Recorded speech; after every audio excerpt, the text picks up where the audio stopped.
The two most important U.S. allies in Northeast Asia are engaged now in a damaging economic confrontation, haunted by a long and painful history. Today, that confrontation between Japan and South Korea moved into the national and global security realm. It was South Korea's turn today in an increasingly serious feud with Japan. Seoul announced the end of a key intelligence sharing deal. The government has determined that maintaining the agreement, which was signed for the purpose of exchanging sensitive military intelligence on security, does not serve our national interests. The General Security of Military Information Agreement fostered direct intelligence communication between Japan and South Korea, including North Korean troop movements and missile activity. But it also helped to anchor historically rocky relations between Tokyo and Seoul. Those took a sharp turn for the worse this summer. Japan increased limits on exports to South Korea, including on critical tech materials used by large Korean businesses like Samsung. It is not our intention to have this affect Japan-South Korea relations, nor is it a countermeasure against the country. The recent economic fight sparked mass anti-Japan demonstrations in Seoul. But the anger runs much deeper and is centuries old. Daniel Russell served as an American diplomat in Japan and South Korea and oversaw the Obama administration's negotiations that resulted in the intelligence sharing agreement.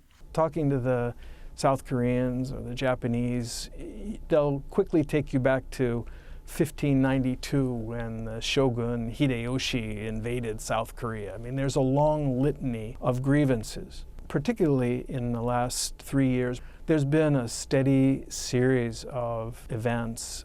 One slap is met by another slap between Seoul and Tokyo.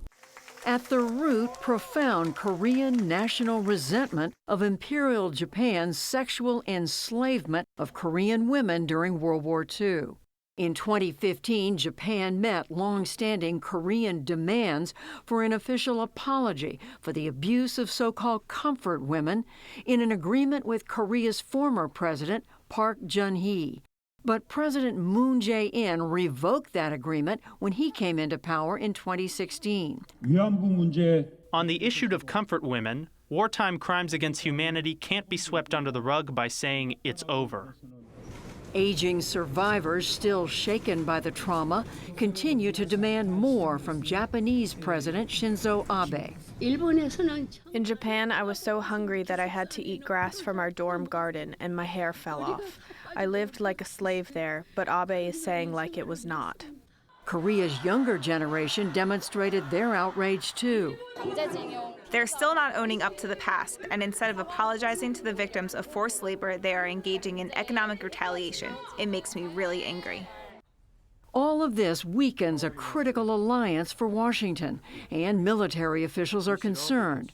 Marine Corps Commandant David Berger.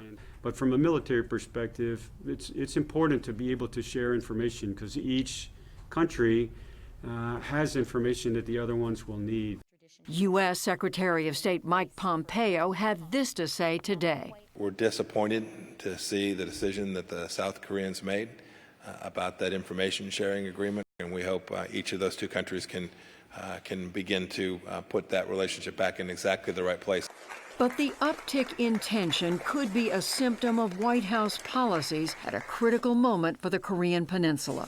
There have been a series of actions and reactions that should have caused the Trump administration not to mediate, but to moderate, to remind both allies that we face a common danger from North Korea. The risk to American citizens is vastly increased when there is a degradation in the networked security alliance faced with a threat like North Korea.